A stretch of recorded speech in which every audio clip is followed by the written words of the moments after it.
여러분, 혹시 밥 먹고 바로 누우면 탈이 난다라는 말 들어보신 적 있으신가요? 오래전부터 전해 내려오는 이 조언은 우리가 흔히 상식처럼 받아들이는 것 중 하나인데요. 식사를 마치고 곧바로 눕는 것은 속이 더부룩해지고 소화를 방해한다는 믿음이 있어 왔습니다. 하지만 오늘 이야기는 여기서부터 조금 색다릅니다. 어쩌면 여러분이 평생 동안 들어온 조언과 전혀 다른 이야기를 하려 하는데요. 바로 밥 먹고 바로 누워보세요라는 다소 충격적인 제안입니다. 물론 처음 들으시면 아니, 밥 먹고 바로 눕는 게 어떻게 좋은가? 위산 역류는 괜찮은 걸까? 소화장애는? 이런 의문이 드실 겁니다. 하지만 제 이야기는 단순히 편히 누우면 좋다는 수준을 넘어섭니다. 이 습관이 의외로 우리 뇌 기능 회복, 특히 손상된 뇌의 활성화에 도움이 될 수 있다는 놀라운 사실을 전해드리려 합니다. 이게 사실일까 싶은 궁금증이 생기셨다면 오늘 영상을 끝까지 지켜봐 주시길 바랍니다. 생각해보면 나이가 들수록 우리는 우리 뇌 건강에 대해 점점 더 관심을 갖게 됩니다. 젊었을 때는 몸과 마음 모두 회복력이 강해서 잠깐 잠을 덜 자거나 조금 불규칙한 식습관을 가져도 금방 회복되곤 했습니다.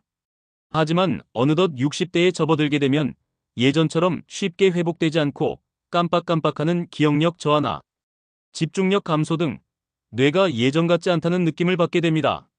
이런 고민을 안고 계신 분들이라면 더욱 주목하셔야 할 내용입니다.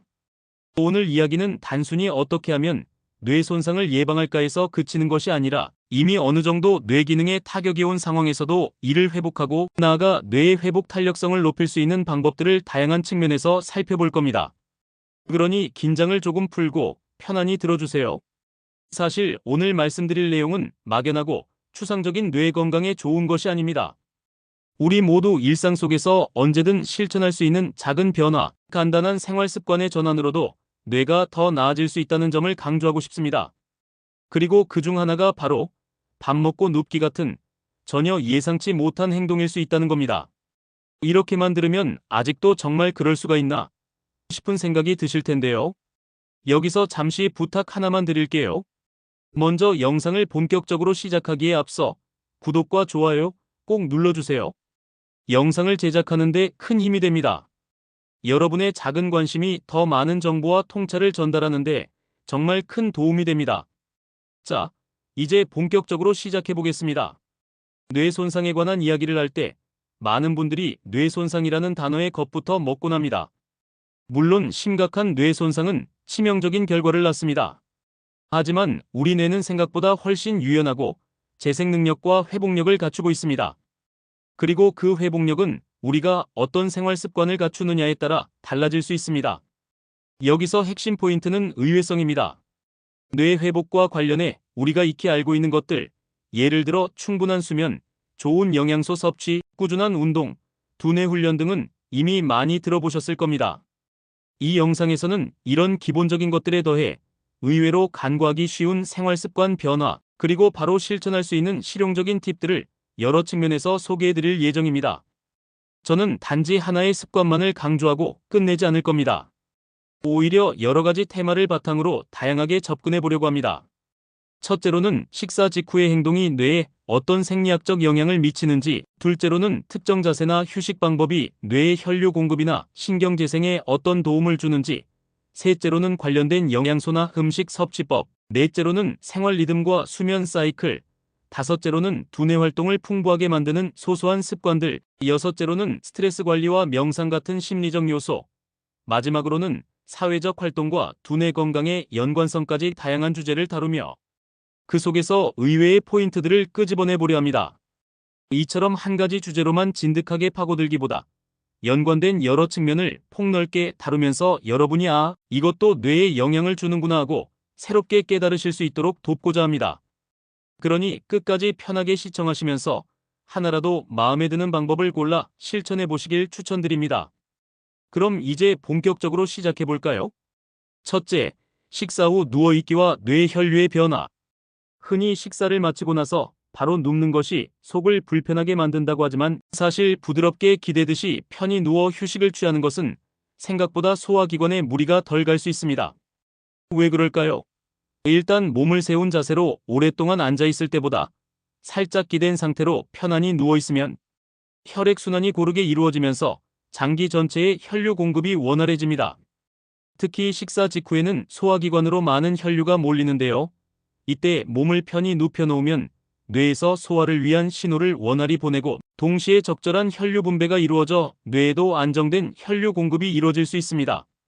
물론 여기서 완전히 정자세로 평평하게 누워버리면 위산 역류가 생길 수 있으니 살짝 상체를 올린 자세를 취하는 것이 좋습니다. 이렇게 하면 위와 식도 사이의 역류를 방지하면서도 전신의 혈액순환을 돕는 자세가 됩니다. 뇌는 우리가 생각하는 것보다 훨씬 혈류와 산소 공급에 민감합니다. 혈류 공급이 개선되면 뇌세포들의 대사 기능이 안정되고 손상 부위의 회복에도 간접적인 도움을 줄 수 있습니다. 둘째, 뇌림프 시스템 글림프 시스템과 휴식 자세. 최근 연구에 따르면 뇌에도 일종의 쓰레기 처리 시스템이라 할 수 있는 글림프 시스템이 있어서 잠자거나 휴식하는 동안 뇌 속에 쌓인 노폐물을 배출하는 역할을 한다고 합니다. 이 과정은 주로 수면 중에 활발하게 일어나지만 명상이나 조용히 휴식을 취하는 것 역시 이 시스템 활성에 도움이 될 수 있다는 의견이 있습니다. 식사 직후에 바로 편안한 자세로 잠깐이라도 휴식을 취하면 뇌가 짧은 정리 시간을 갖게 되어 불필요한 대사물들을 처리하고 회복하는 데 유리해질 수 있습니다. 이는 무조건 긴 잠이 아니라 수분에서 수십 분 정도의 휴식만으로도 뇌에 이로운 영향을 줄 수 있다는 점에서 의미가 큽니다. 그동안 우리는 밥 먹고 바로 눕는 것이 게으르다거나 건강에 해롭다고만 생각했지만 적절한 자세와 시간 그리고 꾸준한 패턴을 유지한다면 오히려 뇌 기능 개선을 위한 작은 비밀 무기가 될 수 있다는 점 기억해 주시길 바랍니다. 셋째, 영양소와 뇌 회복 오메가3, 비타민, 미네랄의 역할. 뇌 손상 회복과 관련해 놓칠 수 없는 것이 바로 영양소입니다. 아무리 휴식 자세를 잘 취하더라도 뇌를 구성하고 회복시키는 데 필요한 영양소가 충분히 공급되지 않으면 큰 효과를 기대하기 어렵습니다. 뇌에 중요한 필수 지방산인 오메가3나 비타민 B군, 비타민 D, 미네랄 특히 마그네슘과 아연 등은 신경세포 재생과 시냅스 기능 개선에 도움을 줄 수 있습니다. 식사 후 바로 눕는다는 이야기를 했지만 그 식사 내용이 중요합니다. 뇌에 좋은 식단을 구성하는 방법은 생각보다 간단합니다. 생선, 견과류, 올리브 오일, 아보카도 같은 좋은 지방을 포함한 식품은 오메가3가 풍부합니다. 또한 녹황색 채소, 과일 등을 통해 다양한 비타민과 미네랄을 섭취할 수 있습니다. 식사 직후 편히 쉬는 동안 이 영양소들이 몸과 뇌 곳곳에 전달되며 회복과 재생에 기여할 수 있습니다.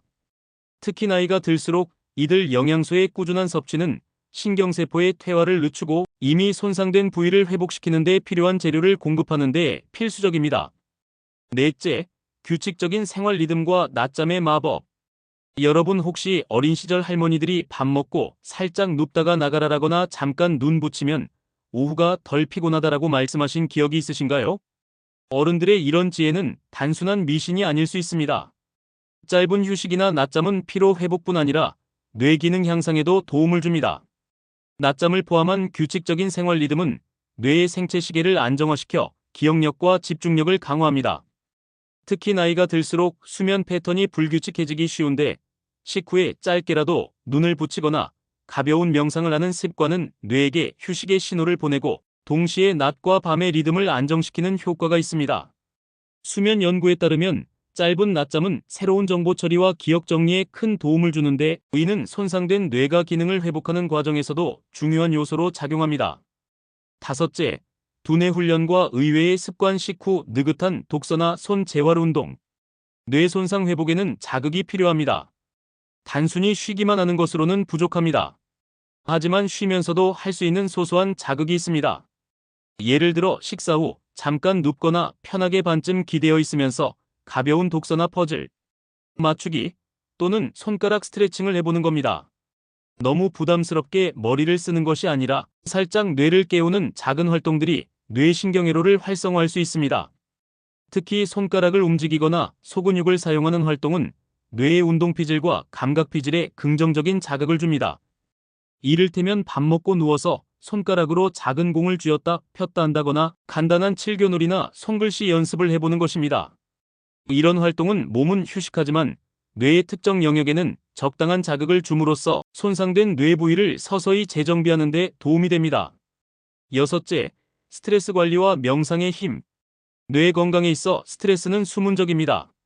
스트레스 호르몬인 코르티솔은 장기적으로 뇌신경세포 손상을 부추기는데요.